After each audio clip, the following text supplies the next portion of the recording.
Hello, everyone, and welcome to our gateway to money freedom. My name is Susie deVille, and I'm the founder and CEO of the Innovation and Creativity Institute. And I help entrepreneurs and executives work less, earn more, and feel more calm, clear, and confident by tapping into their inspired creativity. And I'm also the author of BUOYANT, put it up here, The Entrepreneur's Guide to Becoming Wildly Successful, Creative, and Free. And I am thrilled out of my mind to have the fabulous, the brilliant, my good friend, Gayle Colman with us today. Gayle, welcome. Thank you, Susie. It's such a treat to be here, really. Well, we have such a rich conversation, no pun intended, or pun intended, I guess. Both. Today, we have somebody who is not only a deeply feeling poetic soul, she brings the world of finance and blends this with leaning into the intelligence of our bodies in such a unique and interesting way that I know is going to be absolutely liberation on steroids for everyone today. So let me start with her formal introduction and then we're going to jump right in to our conversation.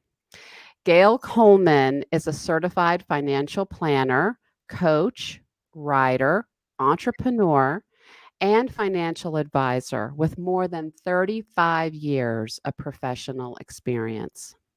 She infuses practical financial savvy with integral coaching and spiritual embodiment to bring somatic finance to life as an entirely new way of understanding, relating to, and integrating money with our life.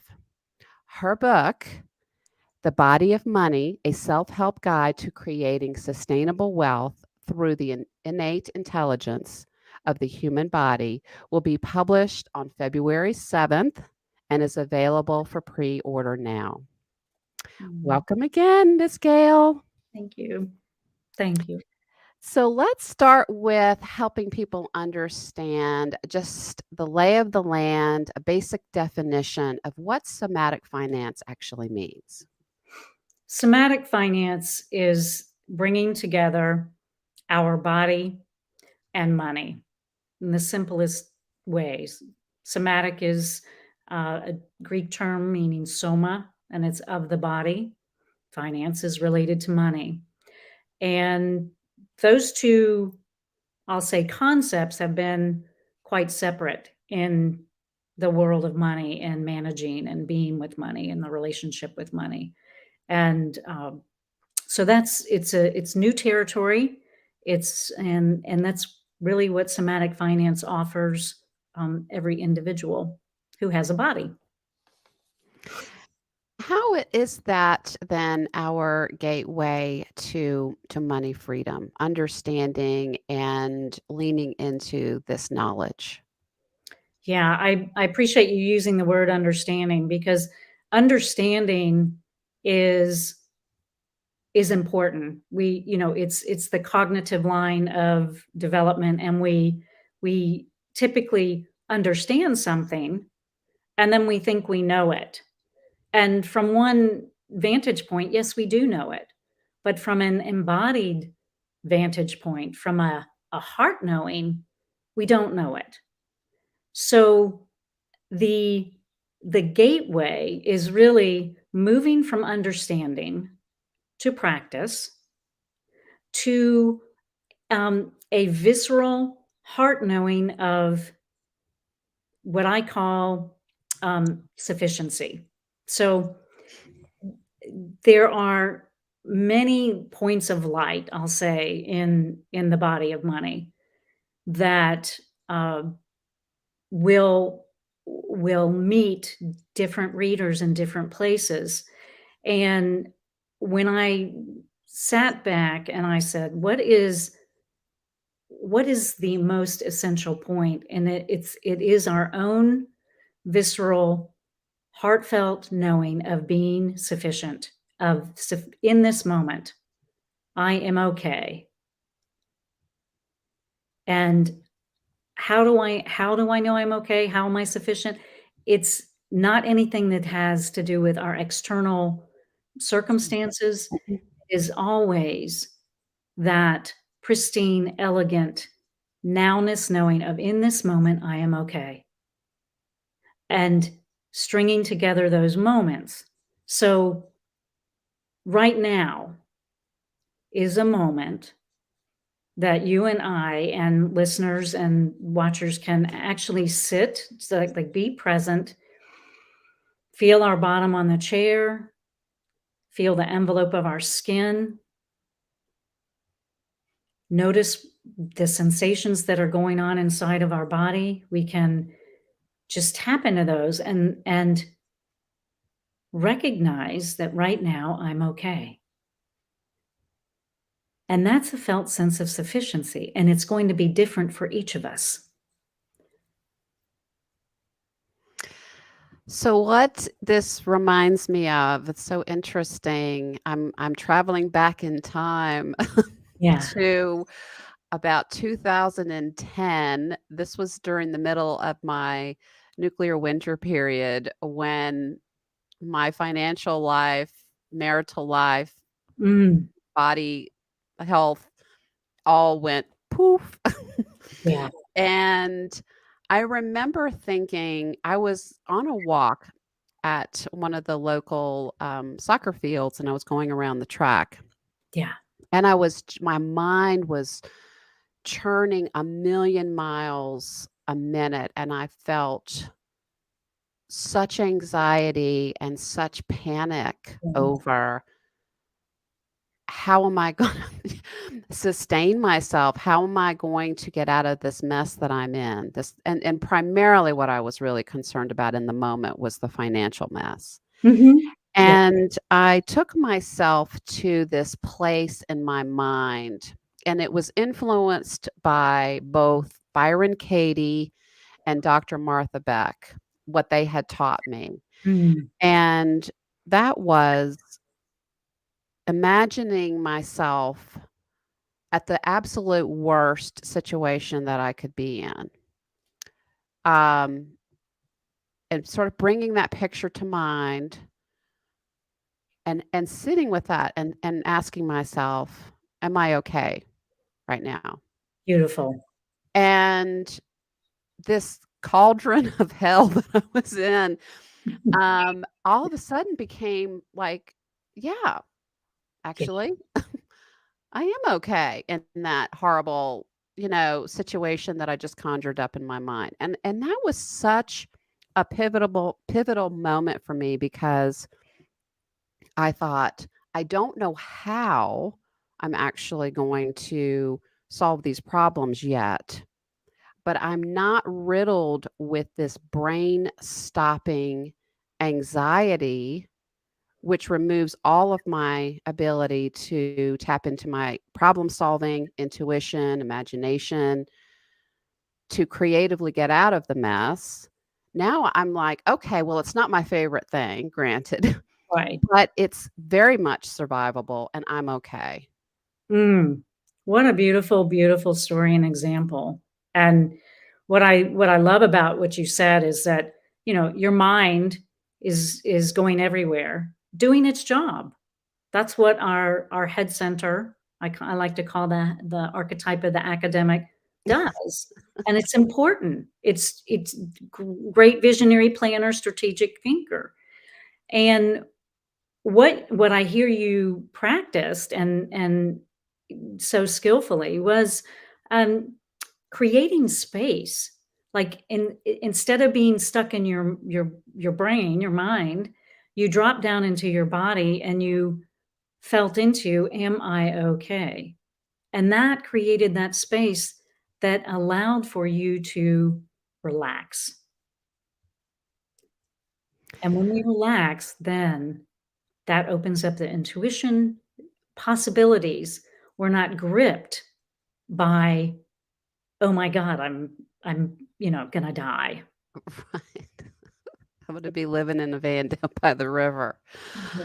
Um, so for the client who was like I was before I had that moment at the track, and the way that it felt and the way that I describe it to people is I felt like the headless horseman because I am that academic archetype who Mhm. would lead with cognition and just be like poo poo in the body, right? I didn't have anything integrated. So, in your work with your clients and what you coach people through in your book in terms of integrating, in addition to this being present and really sort of feeling our body, are there any other tips or suggestions that you have when we're kind of just feeling so disconnected?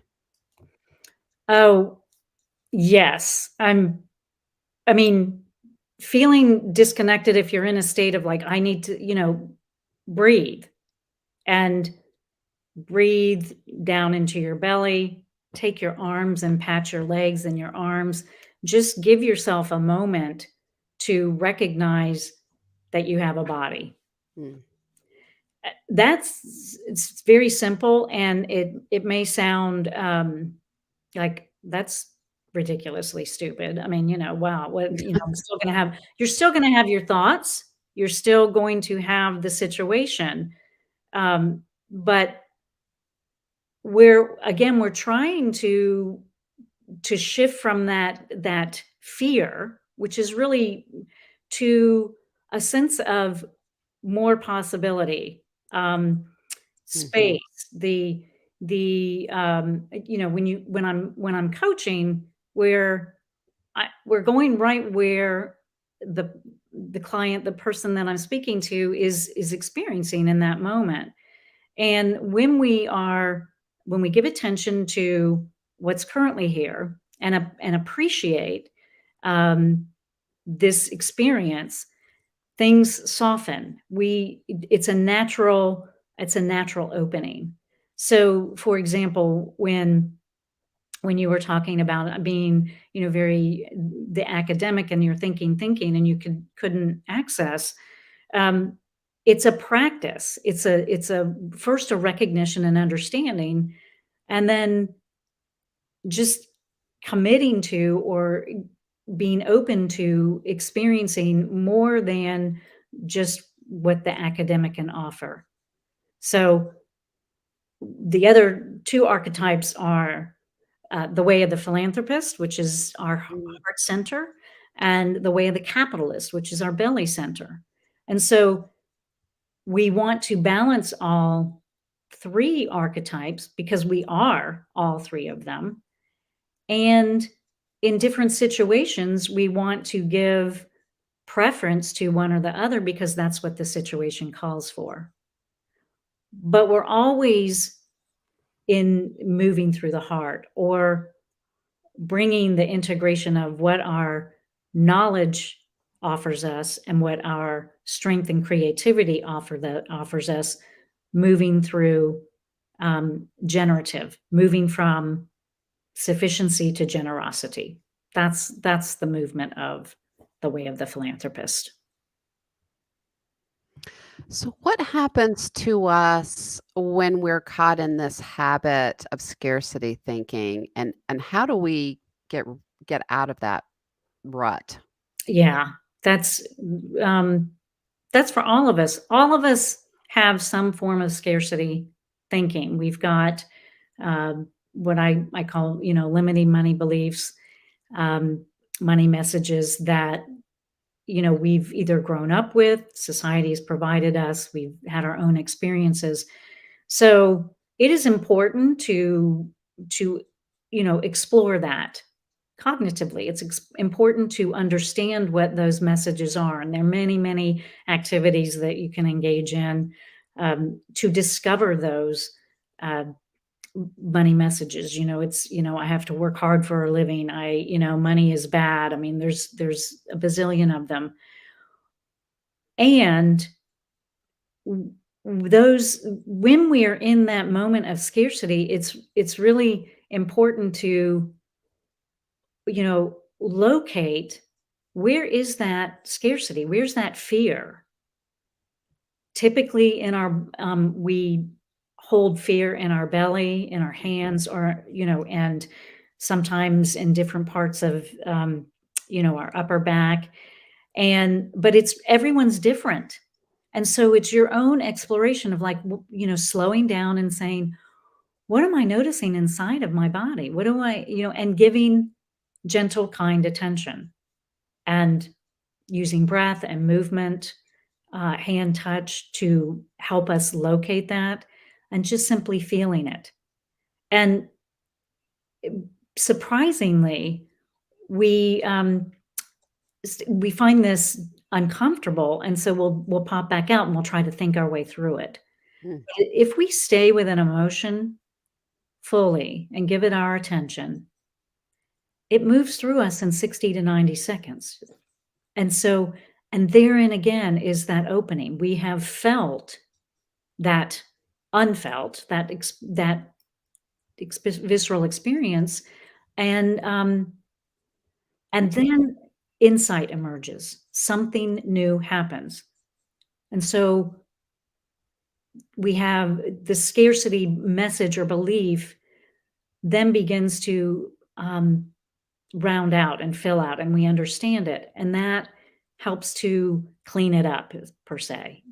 And then that moves us into that state of sufficiency. It's like, I'm okay. This is okay. And I understand where that came from. And I have capacity right here in my belly, in my heart, in my spine to give it attention. More and more, I am of the passionate belief that if we truly understood that the thing that has us by the tail, the thought that is creating these feelings within our bodies, that if we were to do as you say, sit with that and let it move through our bodies within that 60 to 90-second window, I'm just sort of starting to feel like this is the key to life. Because what I'm seeing with the folks who I take through creativity exercises, it's the very same process, and it's 60 to 90 seconds, where I give someone something to draw, and it's like a vase on the table or a mug. I mean, it's nothing imposing, and I'll give them 3 minutes to sketch it. Yeah. And I will explain that there are gonna be a series of things that they're gonna be feeling in their body during the course of this 3 minutes, and all kinds of stuff happening in their heads. Mm. And the first phase is generally kind of irritation. Mm. Like, "Why is she making me do this? Why is she making me draw this? I don't wanna draw this. I can't draw this." So there's this kind of moment, there's the resistant irritation phase. Imagine, give me a break. I did not come here to do this. Ex I want the exactly. I came here for business strategy. yeah, What's the sketchbook all about? So, there's the irritation, I love that. then there's looking at it, trying to figure out, "Okay, how am I gonna approach this?" And then it's sort of like, a stiffness, like the shoulders go up, and there's stiffness, and there's struggle. Yeah, And then there's a moment, and you can watch it. You can just see it ripple through a room if you have a group working. yeah. The shoulders go down, there's an acceptance, there's a merging, a meditative merging with the object that they're drawing. Mm. And then the last minute or so is like this little yummy bliss. And Mm. they lost this clinging on to, "Is my drawing any good?" Or, "I don't know what I'm doing," or, "I can't draw a handle, and I can't do the shape." I mean, all of that just goes away. And so when I give people an opportunity to explain their experience afterward, they're always saying, I'm kind of intrigued by how fast I got into it." And then I tell them the 60 to 90-second rule. Mm. And I say, "How about you apply that to your entrepreneurial tasks and projects. The thing that's in your mind as the issue du jour that's filling you with resistance. I don't want to go live on social media, for example. But if you do it for 60 to 90 seconds, you're in it and you're having fun and Yeah. you don't even know why you were so worked up about it to Yeah. begin with. So, let's talk a little bit how these feelings and things, so we know now the 60 to 90 seconds, if we sit with it and we can process it and it will release itself from us and we can come back to sufficiency, come back to being okay. Let's talk a little bit sort of this phenomenon of where this sort of money energy, how it moves in the body and how we can, is there a way that we can uh, make it more fluid and more free and not so dammed up? Oh, I think that's a beautiful question, and I believe it is unique to every individual. And so, you know, I would say that the invitation is to bring whatever it is that is damming you up and begin to play with it. And I purposefully use the word play, Mm, because money is one of the topics that is so very serious in mm, our culture. And it's important, but it's not serious.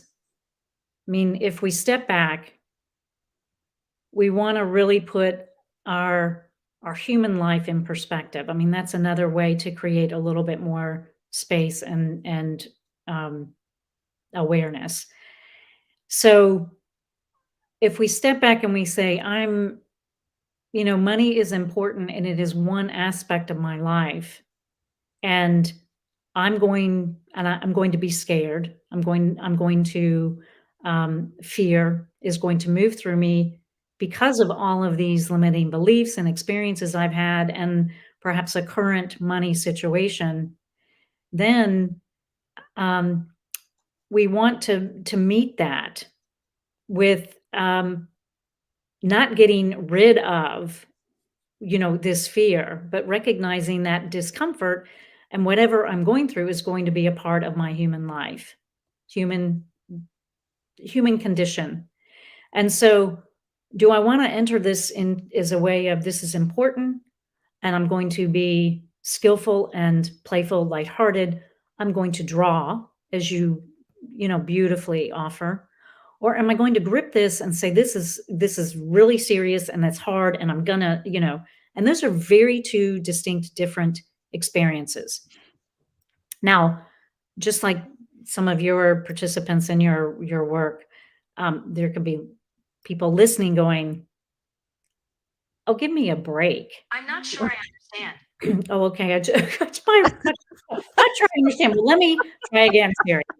Um, you know, it's first you got to say, well, am I willing to try something new, to mhm, to play with this, or do I want to stay stuck in this is really serious and I'm going to grind through this and crystallize and and I want to say something. Just let me say something about choice. We have a choice. And I would when we get into our 50s and 60s,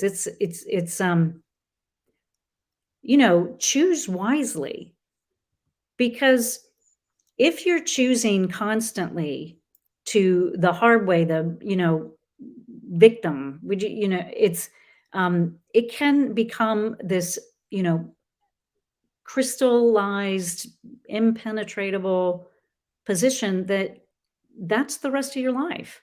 mhm, So really be aware of this. One of my precious teachers said, "You are your own boss." So even in everything that is offered in the book, The Body of Money,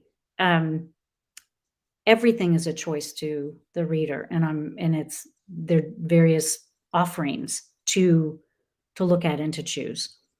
I'm not sure I clearly answered your question, but that's what I said. Yeah. Yes, you did. And well, so let's talk about your book, because I'm curious about what your experience was writing it. And what was the most sort of surprising part of your journey with the writing of this particular book? Well, the beginning, um, was funny, I would say, because it was back in 2006. I remember being at a financial planning conference with, a lot of people and standing with a colleague of mine I'd known many years, and I said, "It's all well and good. We're bringing the psychology of money into our work. This is great." I said, "When are we gonna bring the wisdom of our body?" And he looked at me with, like, pity and was like, "Oh, God, Gail, good luck with that one." And I'm going, somebody needs to do this. Somebody, because I'm in my different paths of development, I'm going, "This is imperative." Our somatic wisdom is always with us and has always been with us and has been our ally. So fast forward to 2011, I'm still gripped on this, bringing somatic wisdom, and have been integrating it into practices. And then the word somatic finance came to me, and I was terrified. Like, Mm. oh my God, what are these words? And then a very good friend of mine asked me, "Gail, what's your work in the world?" And I began to just say something. I don't know, and she just went, "I don't know what the hell you're saying." It's like, it's everywhere, Gail. And then I went, "Well, here's, you know what? These two words have come to me." And it's like somatic finance. And she went, I mean, she just lit up. And then all of a Mm. sudden she went, that landed right there. And I just began to sob, and I was terrified and excited. So that was the beginning, and then I began to write a lot of different work around this, but I didn't start putting the book together until I met, um, a writing mentor, and said, "I've got this, work that I've been developing," and she saw it, and that was back in beginning of 2018, I believe, and she said, "Oh my god. You've got to write this. This is a domain changer." And I'm like, "Yeah, whatever. You're blowing smoke up my, what." But then she said, "If you write an hour a week, you can get a book completed." And so I then began to devote a few morning hours a week. So my experience of it was being held. Mm. Um, wow, I notice I'm really tender. It was so important to get this work out, because it is for all of us to be able to live our precious human life with safety, connection, and dignity. Those are Mm. the three nutrients I know that we all need as human beings. And somewhere in me, that seed was planted, and um, so I felt, like something was moving through me, and I was just doing my part. I was doing, my 100%, and and s- so and really, and then my limiting belief, or limiting thing, that I don't know what I'm doing. I don't know what I'm doing.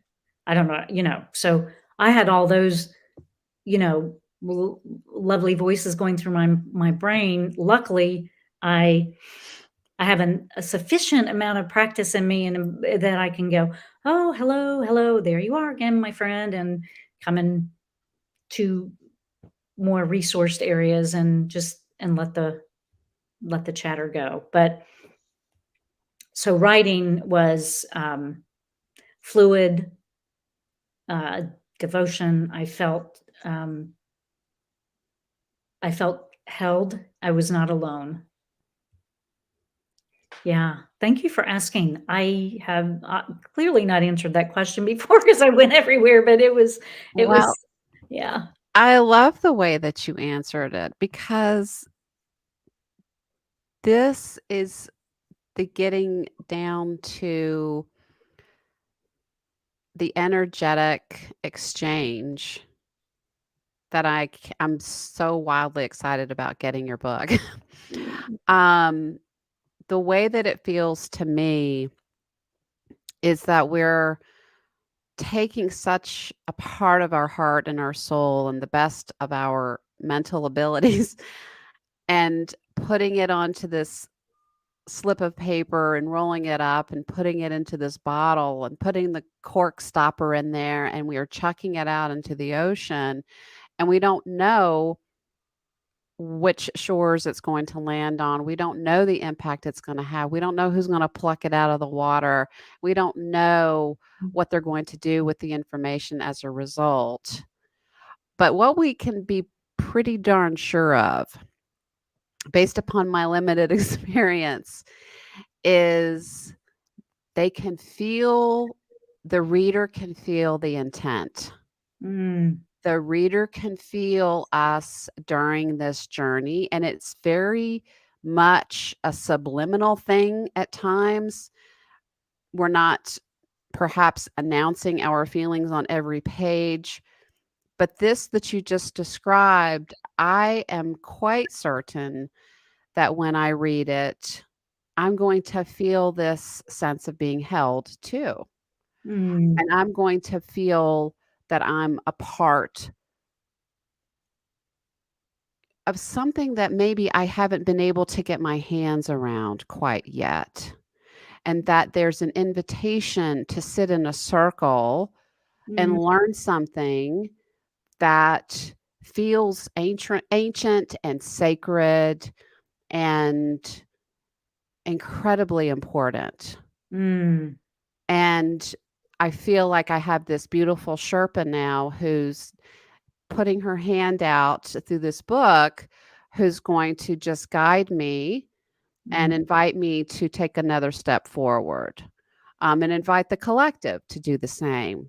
And I think that's why you were the chosen person to do this work, because it requires someone who has so many different levels of understanding of her own experience, her own physiology, her own mindset, her own heart and soul, as well as the sort of financial expertise and acumen that a reader is going to want to lean into as well. mm. Thank you. Wow. That was so, loving and generous, and I love the, Sherpa. It is a walking beside. There's, um it is a very shared journey. It's not me dictating, from an authoritative place because we all are, listening to our own innate wisdom, our own innate intelligence, and, that is one of the most important messages. So, yeah. Um, So what is your greatest wish for this book? What is it that you hope will have happen as a result of this being out in the world? Mm.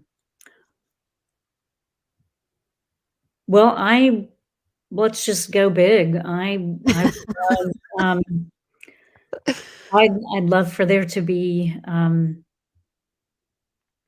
just peace, love, and joy permeating this planet. And I don't say that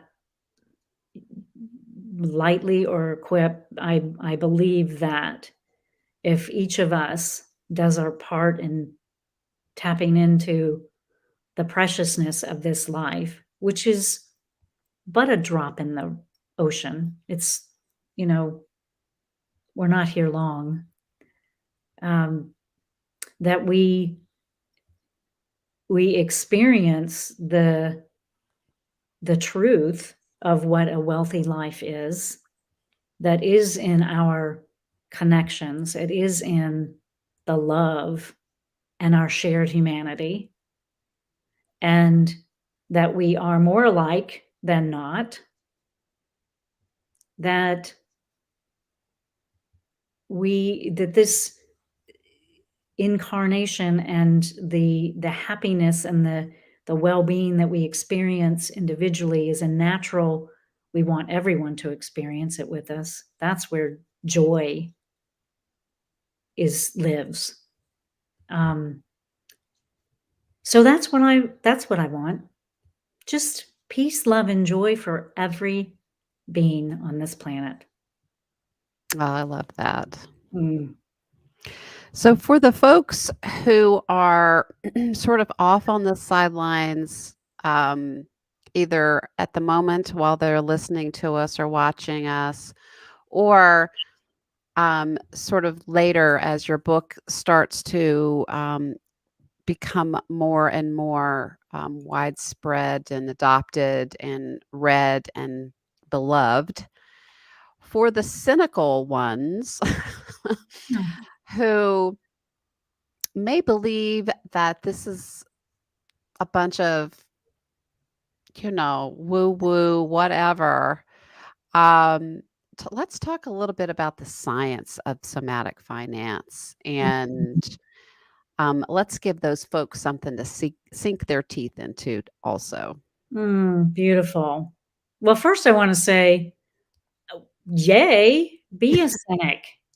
You want to honor your own experience and your truth. So never deny the skeptic, because that voice, that person inside of you does a really good job of examining and discernment and study. So um, I'm and there will be folks who don't want this kind of work. So my invitation is to honor that, and then um, gratefully, happily, there is brain science that is behind this work, and there's individuals far smarter than myself who have polyvagal theory with Stephen Porges, and Deb Dana, who has simplified it and made it into, well, I won't say simplified, she's made it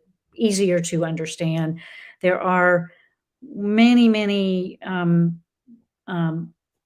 studies and books and out about the wisdom that is held in our nervous system, and certainly and the trauma that's been held in our body, and Besser Van Kolk, and in the your body keeps a score. I mean, there's hundreds of well-written stories and materials and studies, and that lean in and prove all of the things that are um, true in our life experiences, and and the body keeps the score. It was with veterans of war, and but money also causes trauma, and so money also has those places in our body, and so we want to be able to attend to those experiences in our life with the kind of care and attention. And so I want to say that if you are experiencing some things that are very scary, very traumatic, you do want to get some professional support that with a therapist or somatic therapist, my preference, to move you through these experiences. Um, so back to the question, or how do we satisfy the academic? Well, um, trust that there's a lot of information and studies that are out. In the book, I point to them and I talk about them in relation to stories and practices, but I'm not going to be repeating the work of other, experts. And but I trust my own direct experience of my own practice. And so that is the biggest invitation for the skeptics. Study, learn, really feed your academic. But if you don't practice and bring it into your own direct experience, you're limiting your own development and growth and healing. That's because to know something cognitively is very different than knowing it in the heart and viscerally in the body. Embodied learning means embodied. And Mhm. yeah.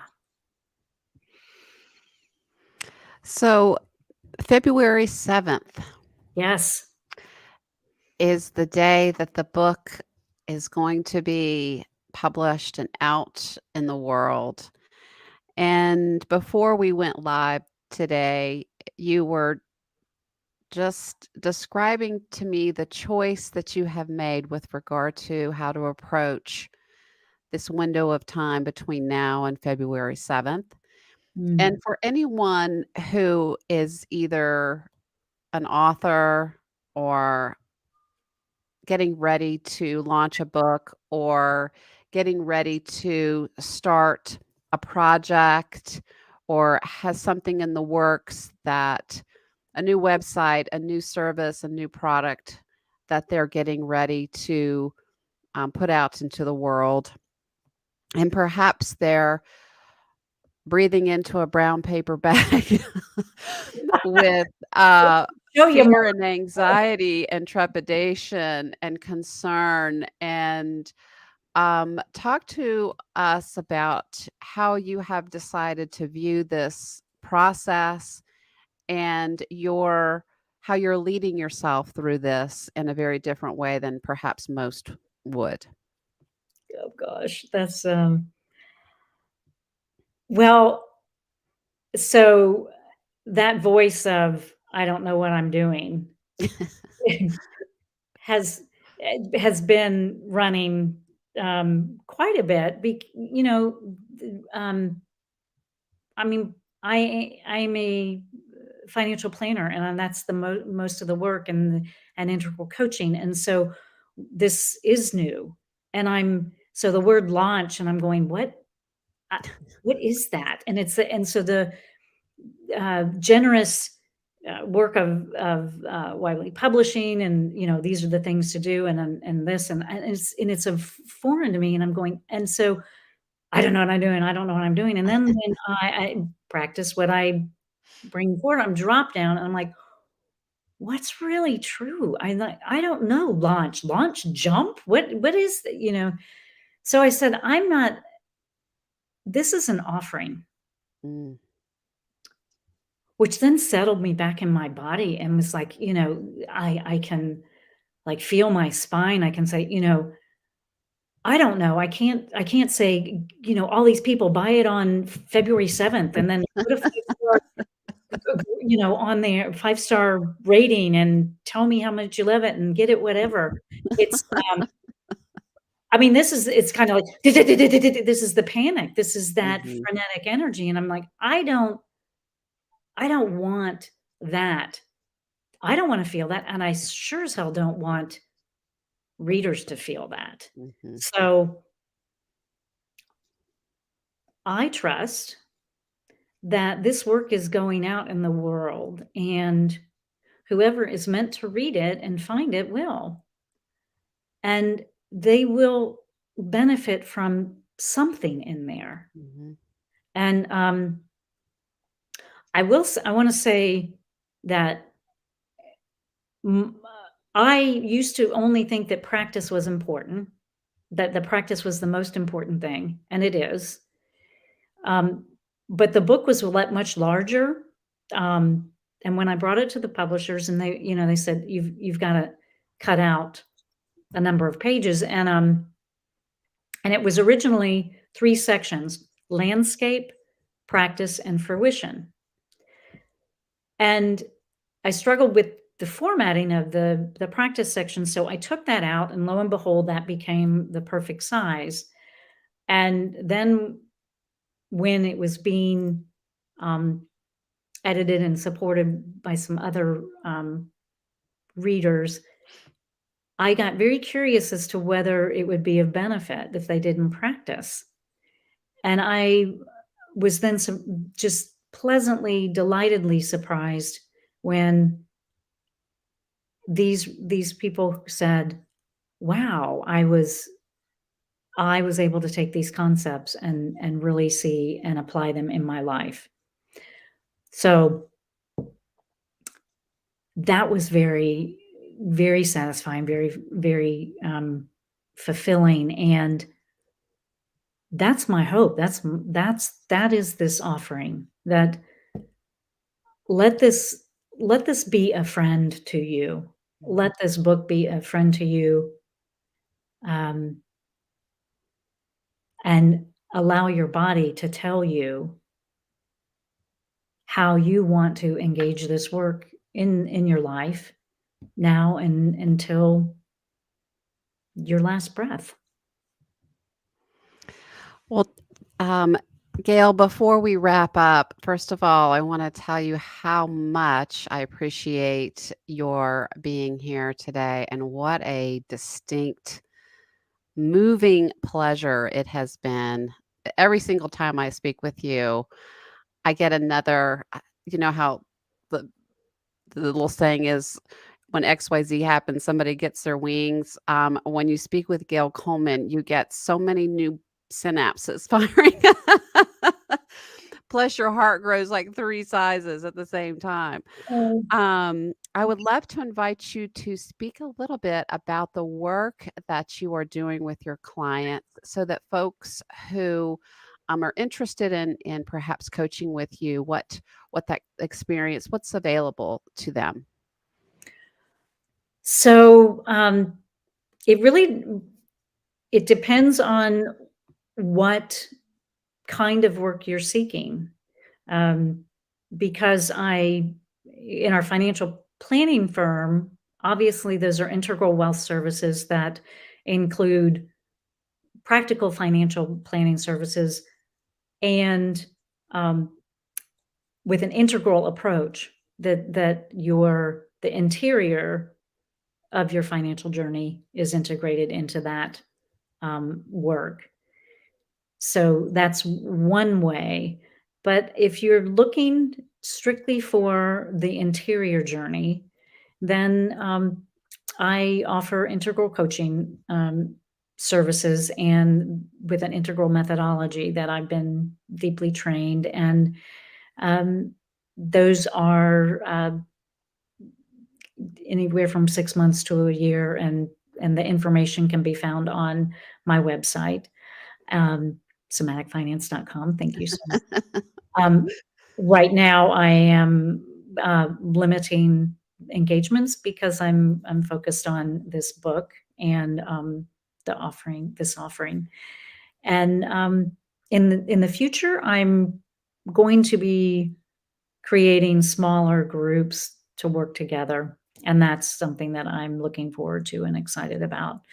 Um, and I want to appreciate you, Susie, for your bright light, and reaching out and inviting me here. It's really, I feel like, I don't know, like we're two kids in this ocean jumping and splashing around and, you know, collaborating with other players, other people who are, want a better world just like me. I feel like I'm, the kid in the candy store or the fruit store, whatever food you like, just, The bakery.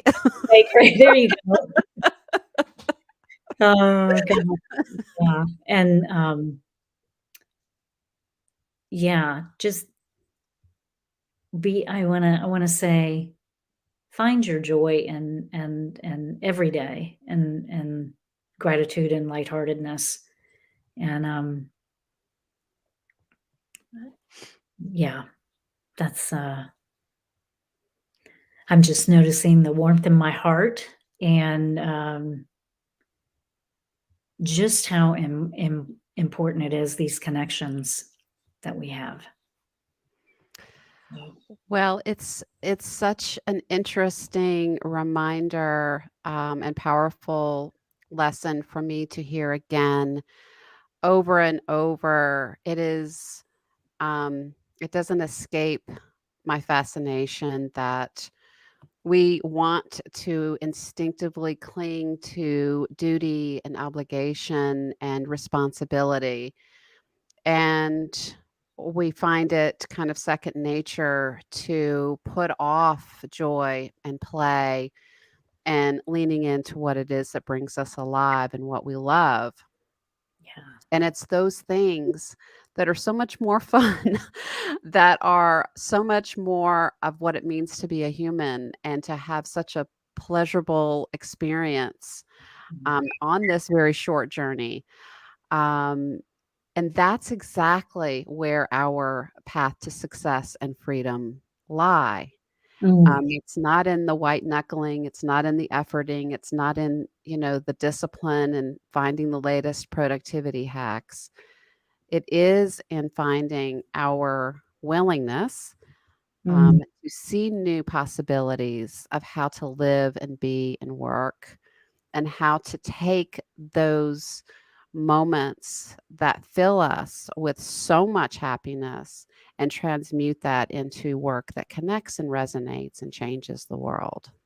yeah. And I know that your beautiful book, will do just that. Mm. So it has been such a pleasure. I'm so excited for you. I will be cheering so loud, you will hear me all the way over the mountaintops. But thank you so much for being with me today, and, I wish you all the greatest success in the world. Oh, thank you so much. I deeply appreciate you. And such And, you all know what to do. Go to your favorite bookseller and pre-order The Body of Money, and, take Gail up on her beautiful invitation and Mm, offering. mwah. Thank you. Thank you so much. Bye-bye.